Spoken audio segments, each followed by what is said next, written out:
Back on Turks and Jerks. We actually started with Jerks, but we're probably going to put up Turks first because of, mind games. We like to mess with the audience. JR and Ben are still out of the studio. JR because he's out saving the world, and Ben Mankiewicz because he was late to his hip doctor appointment. I don't know. Ben's a little bit old, so I'm going to make fun of him for being old. So instead on this Monday morning, you have JR Jr. and Ben Jr. That's actually a really good point.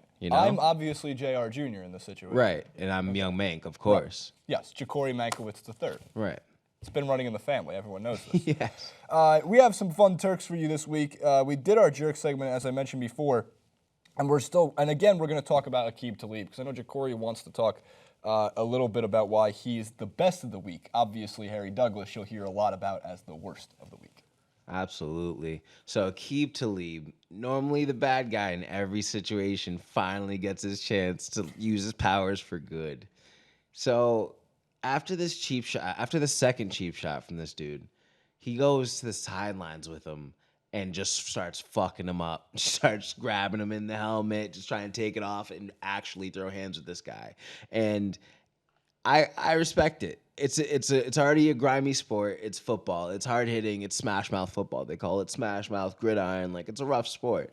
And if he said basically, if you want to play like it's in the 80s and there are no cameras around, we can play like it's the 80s and there are no cameras around. Come on with it, And I'm actually gonna throw the element again because I think it's so just like straight up. Like it's not for show. It's not for selling tickets. It's not just like leave it on the field. Finally, we don't have any of this. Oh, it gets heated out there. We don't mean it. Finally, we have some follow up video up. It was a dirty play by a sorry player. He don't do nothing. He come to the game, don't catch no passes. He come to the game to chop guys from the back, and he got the same agent as me. So when I see his ass in that lane, I'm gonna beat his ass. It's real though. That's the thing, and I get. We're both in the same position. Like Aqib Talib is not a clean. This doesn't excuse Aqib Talib's past being a dirty player. However, he does, as they say, keep it real with this, and I like that he answered the questions so direct. He was obviously he was waiting for that moment. Like he had that somewhat prepared. Like he knew that that game ended, that they were going to be asking questions to Aqib Talib when normally they would go, you would think, to the Von Millers of the world, maybe Chris Harris's of the world, because they want to get a good reaction out of him. And he kept it straight and to the point. And I'm normally, the conservative football guy who gets mad at watching players get decked on the field with concussion stuff and watching them get carted off, right? But in this case, if you are, as Talib put it, a sorry-ass player, and you come in and you catch no passes and instead you're just drilling your helmet into the knee of another guy, that's some sorry-ass football. It really is. I have respect for the dude that walks up to your face and says, hey, you, put your fucking hands up. What's up? You know what I mean? Fuck the guy that dives at my knee when I'm looking in the other direction because the play's over. Fuck that guy specifically. I'll fight with the dude that comes straight in my face and then go get a beer with him after. But fuck the guy diving at my knee. Yeah, no beers after that game. Yeah, no. Beers with Aqib Talib after that game, though. Yeah, for sure. That's for sure. All right, we're gonna get on to two other Turks. I wanted to make my biggest Turk of the week Giants GM Jerry Reese. I can't, because the same guy who spent all this money on fantastic signings in Janoris Jenkins, who's a beast when it comes to secondary coverage and what he did single-handedly against the Cowboys last night in the Giants' 10-7 win. But I can't give it to Jerry Reese because Jerry Reese didn't drop Josh Brown when he had the opportunity to. And I don't forget these things. Now, the $200 million spent on free agent acquisitions included Janoris Jenkins, included Olivier Vernon, included Leon Hall, and they all swarmed the Dallas Cowboys. Dez Bryant held to 0 catches. When he finally got 1 catch, he fumbled it with 2:13 left in the game, forced by the Giants secondary. And he had 7 previous targets without a catch. It was a tough game for Dez Bryant. It's one bad game for Dez Bryant. I still think Dez Bryant is a superstar wide receiver and is the big play ability, as he had to learn with a new quarterback for the first time like in his career this whole season. Don't let that game tell you who Dez Bryant is. But the Giants' defense in that game was what kept him in it. And for a team whose offense looked very iffy at many points, and Odell Beckham dropping a guaranteed should have been a first down, and also dropping what would have been walking into the end zone on 2 catches that Odell Beckham Jr. makes one-handed in his sleep.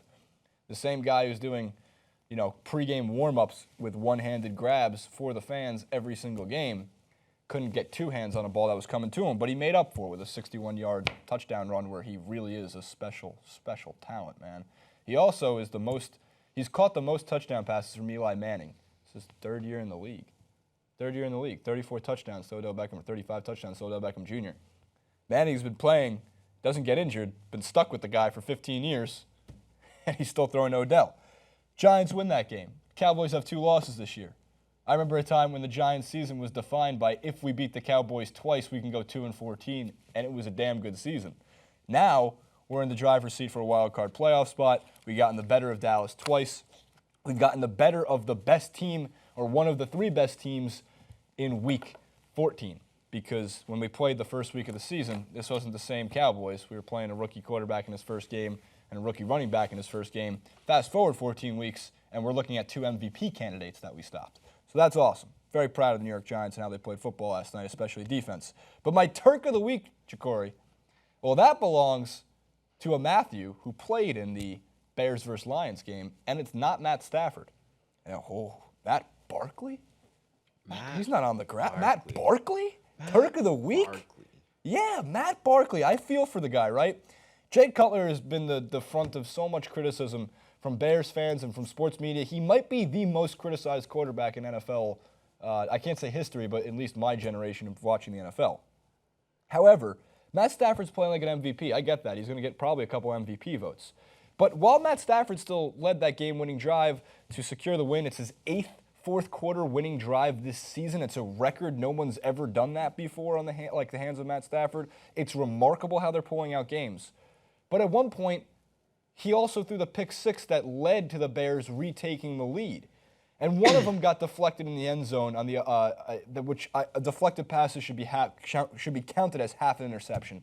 If it is tipped by your own player, your player is dumb enough to get hit in the numbers and it bounce off into the hands of another defensive back, that's half an interception, not a full interception, at least in my book.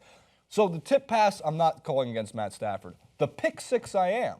So he was in control to win that game. He threw the pick 6 and then had to come back and storm down the field. Now, the Bears still had their chance to win that game.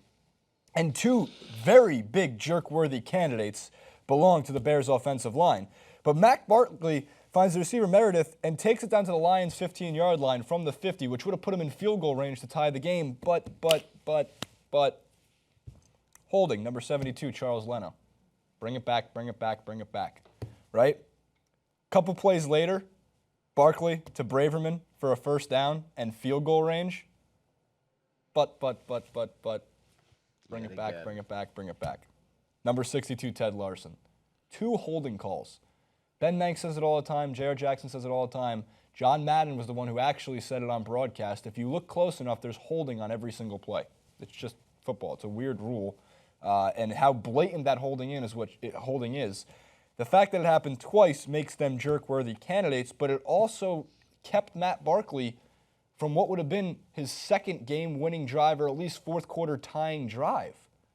And Matt Barkley was playing like the better Matthew, at least in the fourth quarter, save for Matt Stafford. I know what the comment section is thinking. He had a glove on. He tore some ligaments in his index finger, and he still got the win. It should all go towards him being an MVP. And I agree with you there. But I thought Matt Barkley deserved to be Turk of the Week because what do the Bears have any business doing winning that game? It's a divisional game. It's a rivalry game. I get it. But what's their business winning that game? And they kept in it the entire time. So I thought it was remarkable. And I feel for Matt Barkley in that situation. Hence why he gets his only accolade of the year, Jacori. Week 14, Turk. You think he knows? Do you think he'll find out? Jacori? Paging Dr. Jacori.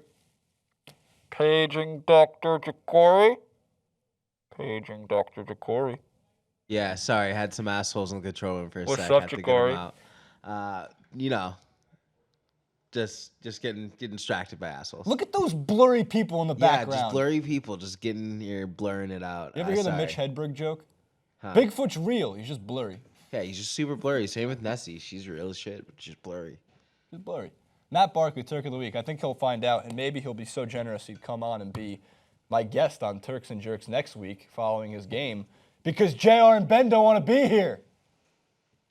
Boo. All right, comment below, like, favorite, subscribe. I know, guys, the comment section's been all over it. What happened to Turks and Jerks? Unfortunately, things happen. They can't be here every day. They don't care as much. My biggest problem, Jacory, your biggest problem, we care too much.